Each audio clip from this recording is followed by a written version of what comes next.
কেন্দ্র সরকারের নিয়ে আসা ওয়াকফ সংশোধনীর আইনের বিরুদ্ধে সারা দেশে আন্দোলন হচ্ছে, পশ্চিমবাংলাতেও আন্দোলন হচ্ছে। পশ্চিমবাংলায় আন্দোলন করতে গিয়ে দেখলাম দু একটি অপ্রীতিকর ঘটনা ঘটে গিয়েছে, যেটা কাঙ্ক্ষিত নয়, এটা মোটেও কাম্য নয়। আমার অনুরোধ সকলের কাছে যে শান্তিপূর্ণ আন্দোলন করুন।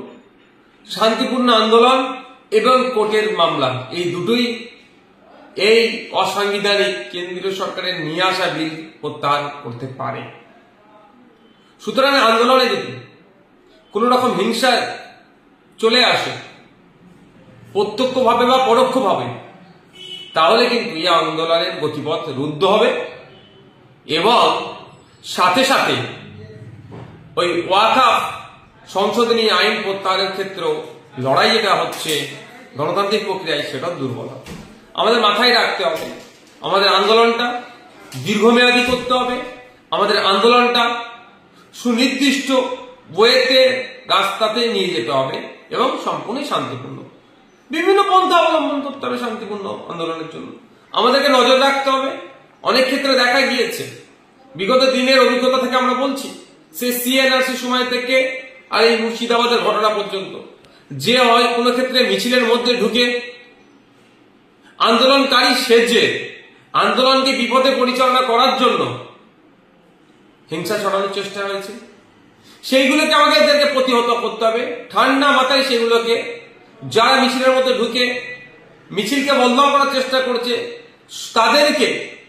তাদের এই ঘটনাকে ভিডিওগ্রাফি করে পুলিশের হাতে তাদেরকে তুলে দেওয়া। দ্বিতীয়ত আর একটা প্ররোচনা চলে, সেটা হচ্ছে কি, মিছিল যাচ্ছে বা মিটিং হচ্ছে, দূর থেকে কোনো কমেন্ট পাস করা বা ইট ছুড়ে দেওয়া। এরপরে কি হয়, যারা মিছিলে আছেন স্বাভাবিক এটা হবেই, রিয়াক্ট করে। এই রিয়াক্ট থেকে হিংসা ছড়িয়ে দুই পক্ষের বচসা হবে, হিংসা ছড়িয়ে যাবে। তাহলে এইটা তো আন্দোলনের গতি রুদ্ধ হবে। সুতরাং যদি এই ধরনের ঘটনা ঘটে, ধুলিয়ানে যে ঘটনা ঘটেছে শুনলাম এই ধরনেরই ইট ছুড়াকে কেন্দ্র করে হয়েছে, এখন বিশাল ভাবে ফেলা হবে, মিডিয়া দেখাচ্ছেন অনেক রকম ভাবে, কিন্তু মানুষ তো ক্ষতিগ্রস্ত হয়ে যাচ্ছে। আমাদেরকে মাথায় রাখতে হবে। তো এই ধরনের ঘটনাটা যদি আমরা সম্মুখীন হই, যারা আন্দোলন করছেন, তাদের কাজ কি হবে, যে টোটাল মিছিল মিটিং বা যা হচ্ছেন আপনারা নির্দিষ্ট লোক রেখে ভিডিওগ্রাফি করুন।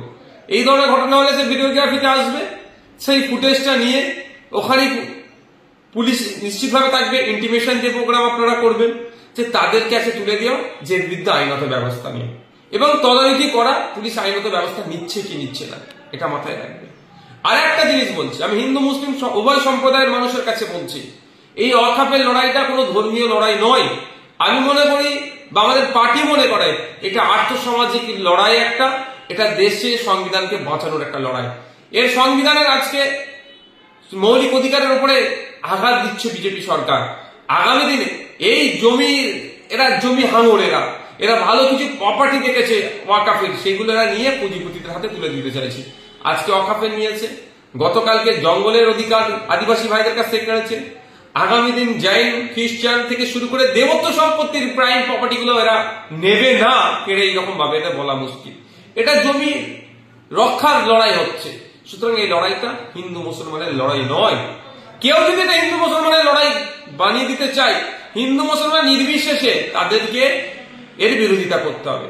আমাদের মাথায় রাখতে হবে, আমাদের সামনে ডকুমেন্টস আছে, পার্লামেন্টের দুটো কক্ষে এই ওয়াকফ সংশোধনী আইনের বিরুদ্ধে যারা ভোট দিয়েছিলেন, যারা যে সমস্ত এমপিরা ভোট দিয়েছিলেন, সেই এমপি গুলোর মধ্যে হেভি অংশের এমপি অমুসলিম, পাঞ্জাবি থেকে শিখ সম্প্রদায়ের আছেন, খ্রিস্টান আছেন, মুসলমান আছেন, হিন্দু ভাইরা আছেন। সবাই মিলে ঐক্যবদ্ধভাবে এই বিল যাতে আটকানো যায়, সেই জন্য ডিবেটে পার্লামেন্টে দুটো কক্ষে অংশগ্রহণ করেছিলেন, তথ্য ভিত্তিক বক্তব্য দিয়েছিলেন। ওই বক্তব্য আমরা অনেকে শেয়ার করেছি। এই পাঞ্জাবের এই শিখ সম্প্রদায়ের আপনার এমপি এত ভালো বক্তব্য দিয়েছেন, অমুক মহিলা এমপি এত ভালো বক্তব্য দিয়েছেন, অসমের এক এমপি এত ভালো বক্তব্য দিয়েছেন, আমরাই শেয়ার করেছি অনেকে। সুতরাং এটা একটা পরিষ্কার যে এই লড়াইটা বিজেপির নিয়ে আসা আইনের বিরুদ্ধে লড়াই। এই লড়াইটা না হিন্দুর বিপক্ষে না মুসলমানের বিপক্ষে এই ধরনের কোনো নয়। সুতরাং আমরা যারা এই বিলের বিরোধিতা করছি, এই বিরোধিতা আমাদেরকে মাথায় রাখা দরকার। আমাদের শব্দ চয়ন, আমাদের বক্তব্য সেই ধরনের হওয়া দরকার যে আমাদের যেন নির্দিষ্ট লক্ষ্য যেন আমাদের থাকে, লক্ষ্যভ্রষ্ট না হওয়া যায়। আমাদের লক্ষ্য হওয়া দরকার বিজেপি নিয়ে আসা এই বিলের বিরোধিতা করা। আর একটা জিনিস, সুপ্রিম কোর্টে মামলা 16 তারিখে ফার্স্ট হিয়ারিং আছে। 16 তারিখে যে হিয়ারিং হবে, আমার কথা যদি অসত্য হয় আপনারাও দেখে নেবেন। যে সমস্ত অ্যাডভোকেটরা দাঁড়াবেন, আইনজীবীরা যারা এই মামলার আমরা যারা মামলা করেছি আমাদের পক্ষ নিয়ে যারা দাঁড়াবেন, তাদের মধ্যে হেভি অংশের আইনজীবী কিন্তু মুসলিম সম্প্রদায়ের নয়। আর যে হিন্দু ভাইদেরকে বিজেপি ভুল বুঝিয়ে এই অকাফ নিয়ে হিন্দু মুসলমানের মধ্যে বিভেদ তৈরি করার চেষ্টা করছে, সেই হিন্দু ভাইদেরকে বলছি, পার্লামেন্টে যারা এই ওয়াকফ আইনের বিরুদ্ধে তখন বিল ছিল, বিলের বিরুদ্ধে ভোট দিয়েছিলেন, তারা সবাই কিন্তু মুসলিম সম্প্রদায় নয়, তারা অনেকে হিন্দু সম্প্রদায়ের, বেশি হচ্ছে হিন্দু সম্প্রদায়। তাহলে তারা ভোট কেন দিয়েছে? এটা মুসলমানদের শুধু সমস্যা নয়, এটা দেশের একটা জ্বলন্ত সমস্যা। সংবিধানকে এরা মিটিয়ে দিতে চাইছে, সংবিধানকে রক্ষা করতে হবে, এই জন্য তারা ভোটটা দিয়েছে। ঠিক একইভাবে সুপ্রিম কোর্টে যে সমস্ত আইনজীবীরা লড়াই করবেন, 16 তারিখ থেকে শুরু হবে লড়াই, হিয়ারিং শুরু হবে, তারা শুধুমাত্র মুসলিম সম্প্রদায়ের নয়, তারা হিন্দু সম্প্রদায়েরও আছেন, বিভিন্ন সম্প্রদায়ের থাকবেন তারা। তাহলে এটা আমাদের মাথায় রাখতে হবে। এই লড়াইটা আমাদের সংবিধান বাঁচানোর লড়াই। এই লড়াইটা ওয়াকফ শুধুমাত্র ওয়াকফ সম্পত্তি বাঁচানোর লড়াই নয়। আগামী দিনে দেবত্ব সম্পত্তি থেকে হাত দেবে না কেউ গ্যারান্টি নিয়ে বলতে পারে না। আগামী দিনে শিখ সম্প্রদায়ের যে গুরুদুয়ারা থেকে শুরু করে যে সমস্ত প্রপার্টিজ গুলো আছে, রিলিজিয়াস এন্ডোমেন্টস গুলো আছে, সেগুলোতে হাত দেবে না কেউ দায়িত্ব নিয়ে বলতে পারবে। তো সুতরাং বৌদ্ধদের সম্পত্তিতে হাত দেবে না, খ্রিস্টানদের সম্পত্তিতে হাত দেবে না কেউ দায়িত্ব নিয়ে বলতে পারবে। সুতরাং এদের যে আগ্রাসী মনোভাব, জমি মাফিয়া, জমি যে লুট করতে চাইছে এরা, এটা বন্ধ করতে হবে। সেই জন্য আমাদের সকলকে ঐক্যবদ্ধ হয়ে এই লড়াইয়ে সামিল হতে হবে। এই লড়াইয়ে সামিল হয়ে বিজেপির এই নিয়ে আসা বিলের বিরোধিতা করতে হবে। আমরা কোনো মতেই এই লড়াইকে, এই আন্দোলনকে শুধুমাত্র একটা সম্প্রদায়ের আন্দোলন বলে দেখে যেমন দেব না, শুধুমাত্র একটা সম্প্রদায়ের মানুষই আন্দোলন শুধু করবে এটা বলো কাউকে আমরা এই আন্দোলন যারা করতে চাই তাদেরকে নিরুৎসাহী করব না। এই আন্দোলনটা সর্বসম্প্রদায়ের মানুষ, সর্বধর্মের মানুষ মিলে আন্দোলন করতে হবে এবং সকলে ঐক্যবদ্ধ থাকলে বিজেপি সরকার দ্রুত এই আইনকে প্রত্যাহার করতে বাধ্য হবে। কৃষি বিল নিয়ে সরকার পিছু হেঁটেছিল কেন? কৃষক সম্প্রদায় যারা ছিলেন, কৃষক সম্প্রদায়ের মধ্যে শুধুমাত্র শিখ সম্প্রদায়ের মানুষ ছিলেন না, ভিন্ন সম্প্রদায়ের মানুষ ছিলেন। হিন্দু কৃষক, মুসলিম কৃষক, খ্রিস্টান কৃষক, পাঞ্জাবি কৃষক, সব কৃষক মিলে এক হয়ে কৃষক সম্প্রদায় আন্দোলন করেছিল। এমন আন্দোলন করেছে, শান্তিপূর্ণ আন্দোলন, সেটা বাধ্য হয়েছে কেন্দ্র সরকার পিছু হাঁটতে। তাই আমাদেরকেও সজাগ সতর্ক থাকতে হবে। কিছু কুচক্রীদের ফাঁদে আমরা পা দেব না। কিছু রাজনৈতিক কারবারিরা আছে যারা লাশের উপরে রাজনীতি করতে চায়, যারা হিংসাকে সামনে রেখে, বিভাজনকে সামনে রেখে কেউ ক্ষমতায় টিকে থাকতে চায় তো কেউ ক্ষমতায় আসতে চায়, তাদের ফাঁদে আমরা পা দেব না।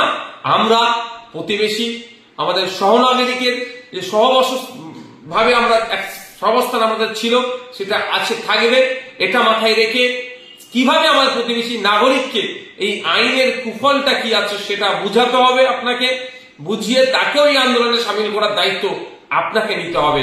আর প্রতিবেশী ভিন্ন সম্প্রদায়ের মানুষ যদি ভুল বুঝে তাকেও সঠিকটা বোঝাতে হবে। তাকে বিজেপি বা আরো সেই সমস্ত রাজনৈতিক দলগুলো আছে ভুল পথে পরিচালিত করার চেষ্টা করলে সেটা করতে দেওয়া যাবে না। পরিশেষে আবারও বলছি, একটা কথা কারো যদি খারাপ লাগে আমাকে ক্ষমা নজরে দেখবেন, যে নেতৃত্বহীন কোন আন্দোলনে আপনারা যাওয়া থেকে 5 বার ভাববেন। কারণ যে কোনো আন্দোলনে, গণতান্ত্রিক প্রক্রিয়া আন্দোলন যেখানেই হয় সেখানেই আমার সমর্থন থাকে। কারণ এখন একটা সময় চলছে, বিজেপি তৃণমূলের করুণ অবস্থা চলছে। তো বিজেপি বিভাজনের রাজনীতি করে ক্ষমতায় টিকে থাকতে চাইছে, আর তৃণমূল এই তৃণমূল সরকারের আমলে যে 26,000 চাকরি বাতিল হয়েছে, যোগ্যরা অনেক বাতিল হয়ে গেছে, তার থেকে পরিত্রাণ পাবো কি করে? তার জন্য সে বিভিন্ন রাস্তা খুঁজছে। সুতরাং সজাগ সতর্ক থাকবেন, প্ররোচনায় পা দেওয়ার দরকার নেই। ওয়াকফ সংশোধনী আইনের বিরুদ্ধে গণতান্ত্রিক প্রক্রিয়াকে আমাদেরকে দীর্ঘমেয়াদী আন্দোলন সংগঠিত করতে হবে।